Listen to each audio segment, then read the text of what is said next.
You are now tuned in to DUBSTEP FBI.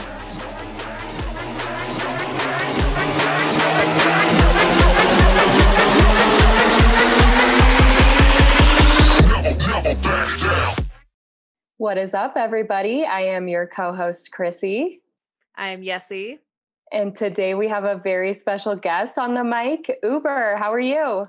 I'm doing good. Kind of tired, but we're schmoving. Yes, we're super excited to have you on today. I'm excited to be here. Thank you for being our guest. Yeah. So I saw that you just released, the Relinquish EP. And aren't you happy? Yeah. Aren't you happy that you didn't have to get a face tap for that? Oh yeah, no, super glad. Very the funny thing about like that whole face tat situation is really funny because we did that whole thing like I think a month before that EP came out, and that was on my face the entire time. That was like it was a stencil of a tattoo, but in order to get enough content to span out a week, we just had that tattoo, that stencil on my face for the entire day, which also meant I was like in public with that face tattoo on the entire time. And like that's the second I realized I can't have a face tattoo. I was so self-conscious about it. It was like it's like that situation where like if you just like take too much edibles and you're constantly anxious and you think everyone's looking at you, but actually the reality is everyone is looking at you and you're not on edibles and you're just like, oh, this is terrible. Oh my gosh. Word. Yeah, worst part about that is like towards the end of the night my car got towed, so I had to go to the fucking car, like where the scrapyard or wherever they put my car, and with that on, and I'm just like, oh man, even worse. This is horrible. And yeah, I mean, I'm glad I did it because it was the funniest shit for a post EP promo, but yeah, it was definitely a really wacky day. Damn. Well, hopefully you weren't on a bunch of edibles when you had to go retrieve your car from the... No, definitely. I was just saying, I was just comparing that sort of feeling where everyone's just looking at you like, what the fuck is this guy looking like? Dumbass with a face tattoo. Yeah, I know if I weren't on edibles, I probably wouldn't have been able to get my car. No, you'd just probably be someone give me some orange juice. I'm trying to live my life. For real. I mean, I would never get a face tattoo for many reasons, but the main one would probably be that my parents would disown me. Oh yeah. Not happening. Yeah. I'm for the most part, I'm just like, yeah, no face tattoo. I got face tattoo light. I'm good. Yes. Well, I'm curious, related to that EP, you had a song called Milk Argument. And I was listening to that and I was like, dude, he's got to fill us in. Like, what are we missing? What is a milk argument? There's nothing to Milk Argument. Milk Argument is an enigma. Well, the whole thing, that whole track was made in like a Discord call. And one of my buddies just sent me a video where it's literally just like a video of someone pronunciating like a word. Like you'll have that for like names. Like Hallie or something like that, but for pronunciation, but there was just one video where it's like milk argument, and the whole entire time he's like milk argument, and I'm just like, that's hilarious. And I was already working on a track, so I just slapped that in there, and that whole time it's just milk. I just thought that shit was so funny. But yeah, there's not really too much to it. It's just what happens when your brain completely smooths out at like 2 a.m. and you're trying to make a track. I mean, hey, it's unique. No one else is going to have that sample, right? Yeah, exactly. No one's going to have the foresight to be like, this is a perfect sample for a dubstep track. But I don't know. It fits the sort of vibe where it's just kind of goofy the entire time. Mm-hmm. I feel like that's like your brand overall is a little goofy, at least from what I've picked up on. Oh, yeah. Yeah, I mean, like, I don't know. I like to have fun. I think, like, the main thing I try to do is, like, entertain. I feel like that's, like, a big part of being a, like, full-time musician. You got to be entertaining. And it's hard. So that's why I have a really hard time, like, posting stuff, because I'm like, I don't want to just be like, hey, guess what? Still in quarantine, still being safe, still in my room. Mm-hmm. Here's unless I got selfie. something good going on, like cat ears. I don't know. Yeah, what was that all about? Oh, I just thought it was funny. Like pretty much my brain operates with like funny first and then everything else secondary. And like, I don't know, I've just been seeing a bunch of Catboy memes, and I'm like, yo, this is funny. This is funny. And like, I'm just slowly turning into a Catboy as a result of Funny First. Where are those? We were expecting you to show up on the podcast. They're with in a cat box ears. right now, and I just literally got out of the shower, so I have to put my hair to dry. So it's a whole process. Yeah. So I love how, like what you were saying earlier, is that, if you're a full-time musician, you have to constantly come up with creative ideas. So I think that's what I love most about your music, is that you're always experimenting with different styles outside of dubstep. Yeah, like especially now, just because I'm not really beholden to like making just only dubstep. But like even then, like the last couple of years, I've just been trying to go outside um the general level, just 140 in general, and just see what my sound works with. And right now, I'm having a lot of fun making drum and bass. Like I've always been a really big fan of drum and bass, more specifically jump up, but like now is like the perfect time for me to sort of like expand out with that, just because I love drum and bass, but it's US audiences are notorious for like responding very poorly to it.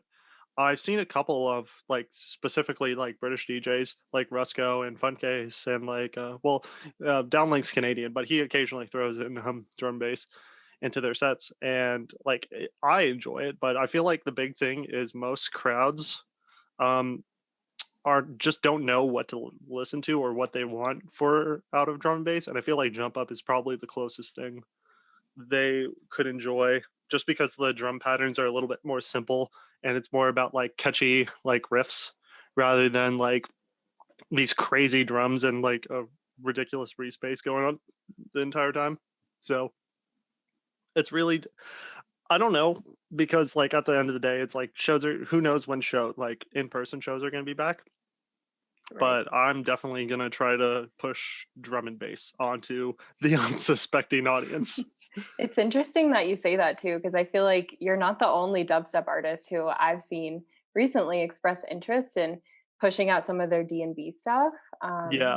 What's interesting to me though is that like you said, the US audience doesn't really listen to D&B, so they like don't know what to do when it comes on. Well, like let me be a little bit more specific. It's like US like ravers, if anything, because I feel like most producers who, especially dubstep producers, tend to also like drum and bass, but it's just like the average showgoer may not necessarily like it, just because the main complaint I hear is like, well, how do I dance to this? And specifically for like most other drum and bass, it's like more about like a lot of drums and like minimal bass lines, while jump up is more about like minimal drums and catchy riffs, and I feel like that would just translate really well into US markets. But that's like just me speculating. Like it could very well be like, oh, if anything, we hate all drum and bass, you suck, stop it. Right, they're like, if you don't play rhythm, get out of here. Yeah, well, there's a lot of crowds that are like that, but I don't know, I'll just play like a little bit of it, see if they like it, be like, maybe a little bit, try some vegetables, come on. Yeah, exactly. Well, how did you get into producing in the first place? So like I've been listening to dubstep for almost 10 years. Actually, no, it's probably been 10 years now. That's crazy. Wow. Hell yeah. But I only started like 6 years ago. Yeah, 6 years ago sounds right. And like during that time, I would just get like so into like, hold on, let me rephrase all that. When I first got into dubstep, like I really enjoyed it. I was just like scouring YouTube for as much like cool dubstep as I can find, and it eventually led me into like SoundCloud, and from there I got into like a whole huge rabbit hole for underground dubstep. And like when everyone really hated dubstep, that was like my favorite time to listen to it, because like that era was so interesting to me. And it got to a point where I was like listening to like 1,000 follower like SoundCloud artists who were just like pushing out dubstep, and I got to a point where I'm like, hey, I probably can do this. I'm like, I know where all these YouTube tutorials are, and it's like the biggest thing I was concerned with was I thought like they all bought like analog equipment, like they had like synthesizers and like these crazy stacks with compressors and saturators, and I'm just like, I can't afford that. I can barely afford my computer to begin with. And then I found out is like it's mostly software based. So I'm just like, oh, I could do that. I Mhm. could buy a few programs, get into Mm-hmm. that. And yeah, I spent like a summer essentially nonstop trying to learn how to produce dubstep and just kept going ever since. And I feel like that's what's like so curious about this scene is that on the outside, you think that everyone has the latest and greatest equipment and they have, like you mentioned, the software and they're working in like this insane studio. But from my experience, like at least in podcasting, a lot of it is just people like sitting in their bedroom, like they have Yeah, a mic or something. But yeah. This microphone is the most impressive part of my whole studio. what are you working on right now? What is that? So this is a Shure SM7B. I recently got this. It's this little arm. I can't remember. It's a blue something. But yeah, I got this just so that I can just do direct audio into my DAW and like just generally have like a good microphone is never gonna age or anything. So I figured I'm like, why not just put a little couple bucks into this and make sure I have a good setup just in case I want to do vocals. Yeah, Hmm. exactly. Quality over quantity. Yeah. Oh yeah, totally. But for the rest of my setup, I mean like my monitors, like I've been using them for 5 years now and I paid like 250 for the pair. Damn. Yeah, but everything else is pretty budget. But that's like the main. As long as everything works and you're like tuned to everything, it shouldn't really matter too much. Yeah, we recently invested in a new pair of mics, as you can tell. Mhm. They have the arm and everything. And yeah, we figured it was time to level up. We were using a snowball for the Oh both of yeah, us that's together. what I used to use too. Mm-hmm. Yeah, everyone has one of those laying around. Like my brother gave it to me a few Oh months ago. yeah, He's like, just take it. Like, yeah. Like snowballs. Snowballs are nice and they work pretty much. But at the end of the day, it's like you really can't get that much out of them compared to like a professional level microphone. And also like for the amount of money you put into a microphone, you get way more out of it too. And I mean, the amount of time that we're spending like interviewing you and other artists and then editing it and publishing it and pushing it out, it's like we might as well just have nice equipment because that'll be a good return for us in the long run. Oh Like yeah, you said, totally. it doesn't age. So, Yeah, exactly. It's very rare for a microphone to be breaking. Maybe after like 10 years or something Yeah. like that. Mm-hmm. Yeah, I'm loving this whole setup that I have. I literally, just like you said, you just keep it simple. I'm just like in my tiny ass room and I just have this microphone set up on my stand-up desk Mhm. and a monitor, and that's like all I need. You don't Yeah. need like this expensive ass equipment to get started. I Oh yeah. mean, everyone starts Especially somewhere. yeah, especially for like podcasting, like even for producing, like most people just literally have a computer and headphones and like maybe get an audio interface to like wean off some of the CPU usage. But like that's like in total like maybe $400, not including the like laptop or computer. But most Hmm. people have a computer, so it's just like the barrier to entry is producing is really not that big, and I feel like most people tend to just don't have like a great understanding. Well, I mean that sort of what would the word be called? Stigma around producing isn't as much as it used to be, but yeah, that was like the main thing I was concerned about, like getting into producing. I'm like, I'm gonna spend thousands of dollars, and realistically, I just downloaded everything, and then I'm like, oh, okay, and then just build as I go. and I'm curious too, like when you first started producing, did you think at all about this brand that became Uber? Like, did you No, plan what the vibes would be? How did you even become Uber? uh, so with the name was an unfortunate accident because my old gamer tag used to be Uber Dolphin, and I just got used to people call because like that's a huge gamer tag, so most people would just call me Uber, and so I'm just like, well, that sounds like a good nickname. I'll just use that for my producing alias. I'm sure there's nothing that could go wrong with me choosing this specific name. Nope, Hmm. nothing that could be nothing to worry about. Just go with it. And then lo and behold, the fucking car service popped up, and I thought to myself, I'm not changing my name. Fuck these guys. They don't even have a fucking profitable business model. I'll just keep going with it. And now I'm at this point where I'm 6 years deep, still called Uber, and this car service is still kicking. And I'm just like, fuck, Mhm. what am I I gonna mean, do? your name has taken you really far too, though, because I can't imagine that the car service trademarked Uber in the context of music, you Oh, know? well, yeah, that's the case too. And then I also variated my name on top of that for search results. I'm really stubborn when it comes to a lot of stuff. So, like, I'm just like, nah, nah, you're not taking this. This is mine now. And I feel like that's a struggle too that like a lot of upcomers have is that they pick this name and they don't realize like actually that's taken. Like that's been trademarked. Yeah, I mean, well, also in on the same sense, there's a lot of people that don't have trademarks on their alias, but like at the same time, like people should try to be creative with their alias names. And I mean, granted, there comes a time where you have to take a step back and realize you might have to do a name change, and there's nothing wrong with that. I mean, but at the end of the day, it's all really dependent on um pretty much the circumstances, as vague as that sounds. Like at the end, like if you have a cool name, you can just name your alias after your name. That's always an Yeah. option. I mean, Yeah. like case in point is Bainbridge. That's Reggie's middle name. He just Oh, pulled it really? off and yeah, God given name. There you go. Perfect. Yeah. Yeah. Got love to see it.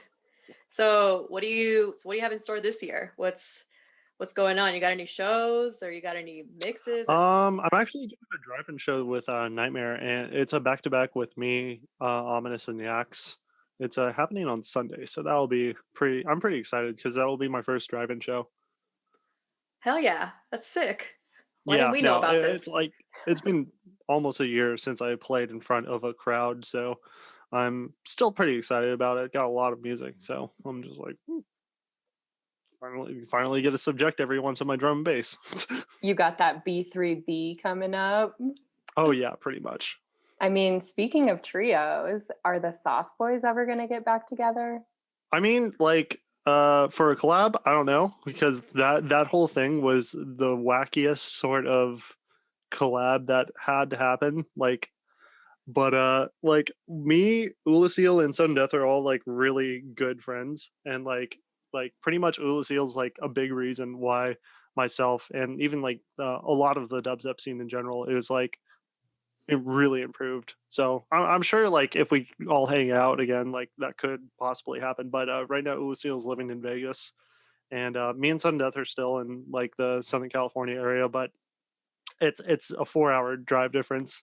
That whole collab was a really interesting situation because essentially I was over at Ulusil's house, and then I think Sudden Death also came over, and we just decided to spend the night. And like Ulusil just said, "Hey, I'm gonna lock you guys in my room, and we're gonna make a song." And I'm like, "Shit." Oh, okay. And Shit just got real. essentially, the next 2 days we just spent working on that track, and it was like, "Oh, it sounds cool." And then a couple weeks passed, and Lucille's like, "Hey, we should finish that song." I'm like, "All right," and I'm like, "Try to get Danny over," and like Danny doesn't have a car Sudden Death doesn't have a car at the moment, so I have to literally drive him all the way out to and he lives uh like 30-40 minutes away from Lucille. So it was like I'm just pretty much blessing everyone at that point, and this You're happens his like Uber. twice. Yeah, pretty much. Literally. But living up to my name. But this happens twice, and so like eventually we get the song done that way, and I'm just like gluing everything together, making everything happen, and like then there was a whole little issue with whether or not the song was going to get released, and like yeah, I ended up sort of talking everyone into releasing it, and then lo and behold, it released in like beginning of 2019. I think it took a whole year for it to actually release, though. And I think it was funny you mentioned that because right before that, it might have been right before or right after, I saw Danny play at Red Rocks. I think you might have played that show too. It might have been on the Snails tour. Yeah. I that was the first stop of the Snails tour. I was opening set for that, and yeah, that was fun. That was my first time playing Red Rocks, and like honestly, it was really cool. The fact that Danny came out with a lampshade on his head, everyone died. That was my idea. No fucking way. You told him Yeah, to do it. I literally looked at the lampshade. I'm like, Danny, you should wear that on your head when you go up on stage. He's like, yeah, you think? I'm like, yeah, totally. And then his manager is like, yeah, you should put Void on it. I'm like, yeah, let's do that. Yeah, because that was like the very beginning stages of Void too. I remember seeing it on the lampshade and we all were like, what's going Yeah, on? I yeah, have like a nice little iPhone video of it. yeah, that was really funny. I'm so surprised that they ended up doing that. I think it was, yeah, his manager was like walking him out. You could clearly tell that Well, he you can't see through the lampshade. It's like thick. Yeah, that was probably the best sudden death set that I've ever experienced. And having that go down at Red Rocks was like top notch. Yeah, like my favorite sudden death set that I've seen was definitely the Palladium show that they did last year We with him missed that. levitating and everything. That was so cool. I'm jealous. Yeah, we definitely Yeah, missed that show. that I was think we were that gone was somewhere. that was one of the best shows I had of well, I always joke I'm like that was the best show of 2020 because it was like pretty much one of the last ones. I mean, talk about an entertainer, right? That's the guy, Danny. Every set I've seen of his, whether it be like the back to back with AFK at EDC, Hmm. that Red Rock set, the levitation set, he's the entertainer. Oh Like, yeah, you're gonna go and you're gonna be dumbfounded by whatever it is that he does, whether it be yeah, wearing like a skull on his head or yelling cunt to the audience. yeah. Well, like Danny's really good at doing that, but also at the same time, like I don't know if he's ever talked about this, like, but the main thing almost treats like DJing as like a theater act, if you think of it like that, because it's pretty much Oh that yeah. you're trying to entertain everyone, so you might as well be uh, for lack of better words, over the top. Yeah, I'll take it. I mean, hey, Yeah, get your money's worth on that ticket, exactly, right? exactly. Get the people in, give them a show, give them a dinner. Yes, a dinner. Hey, they're just like passing out snacks. Hell yeah. Well, I've heard you call yourself the Long Boy before, and I'm curious, like, where did that nickname originate? um I don't honestly, I really don't know. Like, well, the thing is, I'm tall. Like, I'm 6'5", so I'm generally taller than pretty much anyone. Like that I go to at a show. There's like very few instances where I remember people being taller than me, like at shows or something like that. Shaq being one of them. Shaq is like gigantic, Oh, and I'm just like, I've seen him like twice, and I'm like, there he is. you Yeah, can't miss him. definitely not tall enough to be in the NBA, that's for sure. But yeah, pretty much that sort of came around. One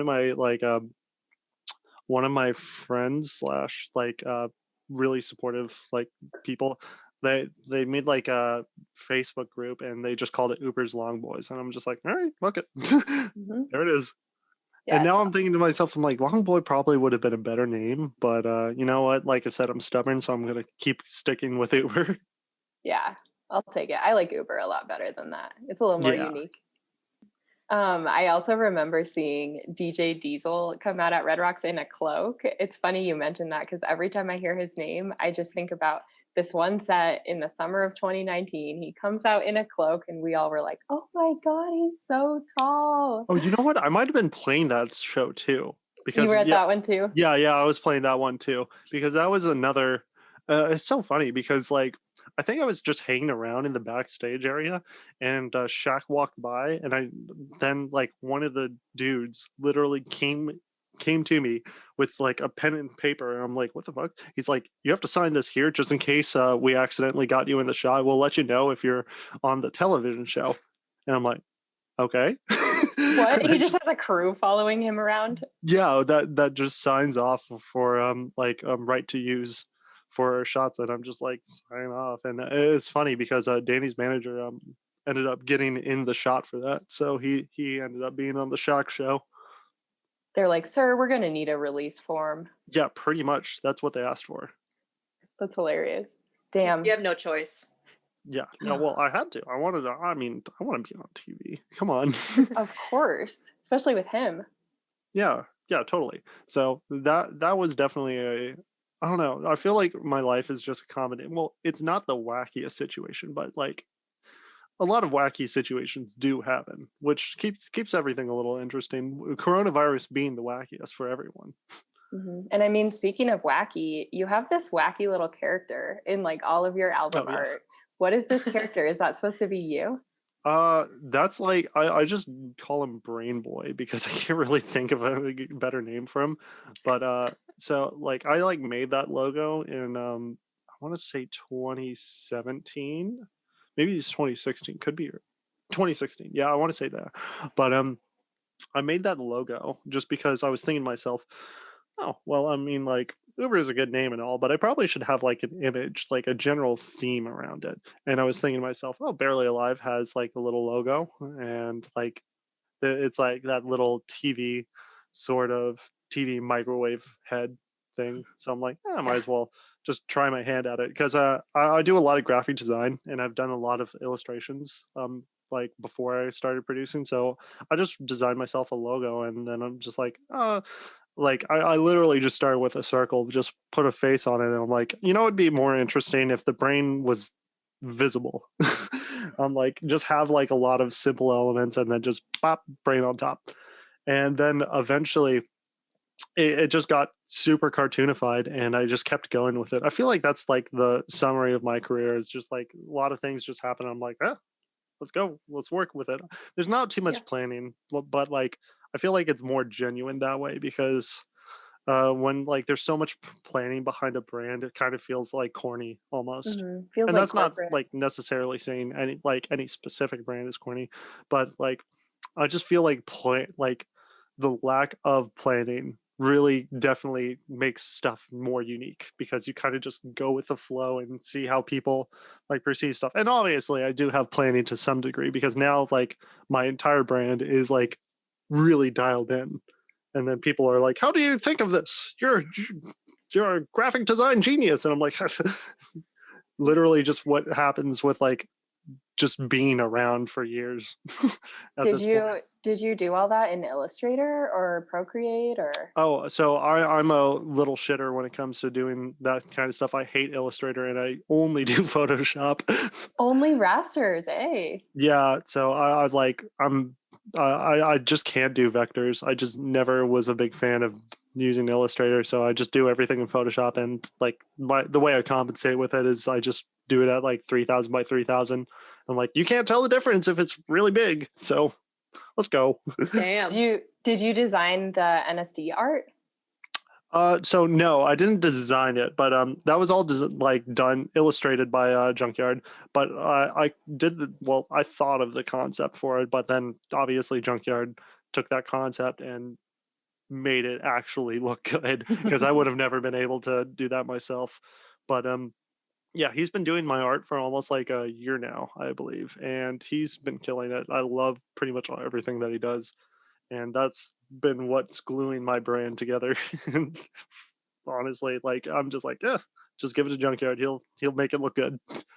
That's sweet. I feel like a lot of these dubstep artists are really killing it lately. Like we found one recently. We've been working with Rail Breakers out of California, and Mhm. he recommended this one designer to us. We didn't even have an idea. We were basically just like, we want something that we can print on a t-shirt. And he comes back to us with like this sick ass skeleton with like speakers around him and chains coming off. Nice. And he just drafted it up by hand. And then of course you digitize it, but I've been Mhm. super impressed with all these like dubstep illustrators lately. Oh yeah, there's definitely a very specific style that a lot of the dubstep scene sort of goes for. But me specifically, I've always been like super into cartoons, and that was like one thing I always wanted to like incorporate into my brand. And Junkyard, what Junkyard does that like I haven't really seen most designers do is he like definitely captures that uh what I think it's called oil hose, no, something where it's like essentially the really old 1930s cartoons, but then he like takes a darker twist to it, and I'm like, hey, this fits my music actually really well with the dark twist, and I really want that cartoon aesthetic. I just love high contrast things in general, so that just ended up being a perfect match for Mhm. me. Yeah, I mean, I've noticed that a lot of these dubstep artists, because we've hired a couple of artists to design art for us. I like Mhm. how they all have their own specific style, but it Oh yeah. still meshes well with the dubstep style that people look for. Yeah. Yeah. Yeah. I mean, like for the most part, well, it really depends like what kind of dubstep because like you have like the Wookiee sort of dubstep where you're going for more vibey sort of stuff, and then you Subtronics. have like the heavier dubstep where it's pretty much where it's like all borderline metal at this point, and then you have like almost excision style dubstep where it's like more like futuristic and like techie sort of things. So there's like a bunch of different like artistic visions with just dubstep. I'm trying to think of other ones. I feel like there's and then you also got melodic dubstep too, where it's like also futury, but it's Mhm. like more lighthearted, if that makes sense. A little dreamier. Yeah, perfect. Cool. Well, I think this is the time where we go into the lightning round. It's our favorite Oh, part. lightning round. Oh fuck. So, hell yeah. Be ready. We're going to spit out some questions and just answer as quick as you can. Okay. So, All right. Sounds good. I'll get started. What are your favorite fashion brands? Oh, I'm a sucker for Supreme. But Clearly. there's some other ones like Max Davis that I really like. Represent, and I like anything Jordan pretty much. What is the most memorable show that you've played? Memorable? Oh, um, you know what? I'm gonna give it to. It's like a tie between my like first headline Montreal show and the gigantic back to back with Excision. But like Oh, that one's interesting because that was only like 15 or I can't remember if it was 10 or 15 minutes, but it was like really short. But it was like yeah, that was definitely a wild experience. the Base Uh, Canyon one, right? yeah, Yeah. I was about to ask Space Canyon. That's awesome. So, would you rather pay for a or play for a big festival, or would you rather play for a small, intimate crowd? Um, I only want to say big festival just because those are a little bit more infrequent. I think definitely like small crowds are a vibe for sure, but like there's nothing quite like playing like huge festivals, I would say. Well, speaking of huge festivals, would you rather play Kinetic Field or Legend Valley main stage? Ooh, that's a well, technically I've already played Legend Valley main stage, so I'm gonna have to go for Kinetic Field Yeah. just because I haven't done that. Yeah, you have back in 2019. Yeah, Yeah, yeah. I was opening for the first day for Lost Lions, so that was a lot of fun. hell yeah. I've seen the live stream. Yeah. It looks wild. Oh yeah, Oh, definitely you was. got to come next time, Yessie. You missed out. I know. It's unfortunate. But, I had to work, so couldn't get Hey, time Lost Lions off. might happen this year. I mean, potential. Potential. Ooh, we'll be keeping an eye out for that one. All right, two more questions for you. What is a dream collab that you have? Space Laces, yeah, that's pretty much the like right off the top. Other than that, but like the most unrealistic collab probably would be Young Lean. But the reason why I say that is because I know specifically he hates dubstep.